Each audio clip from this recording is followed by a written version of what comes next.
Dilolostro YouTube channel laha hi le xigodini tshikelela kunupu leyi nga tsariwa leswaku subscribe na xitlokwana u fike kona exigodini xa Mampela hi bombisa ririmi rero.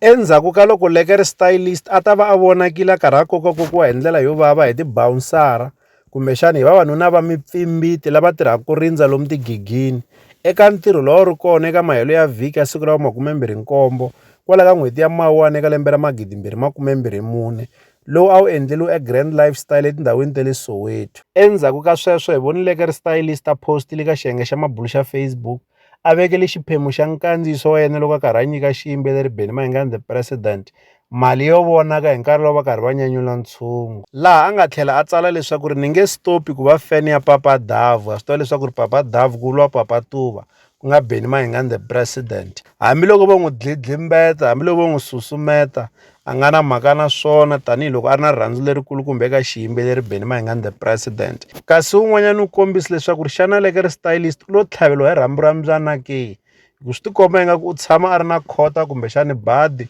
ra ku kumeka a swemuluwa kumbexana ku kokakokiwa hi ndlela yo vava. Hi ringeti ku va hi endla vulavisisi leswaku ri xana loko munhu a tlhaveliwe hi rhambu ra mbyana ku humelela yini hi yena ke, kambe a hi kumangi xo khomeka. Ko va na loyi a nga tsala eka xibokisana xa ku tsala eka xona mavonelo ku kombisa leswaku loko munhu a tlhaveliwe hi rhambu ra mbyana swi endla leswaku ri a tshama karhi a sukeliwa hi vanhu kumbexana a va na khota ra ku tikuma karhi a sweniluwa kumbexana ku rahiwa tinhompfu. Mi ta hi nyika mavonelo ya n'wina eka xibokisana xa ku tsala eka xona mavonelo. Leswi hi la ta avelana na n'wina eka Dilolostro YouTube channel. La ka Dilolostro YouTube channel hi le xigodini, leyi i channel ya n'wina ya ka Gaza.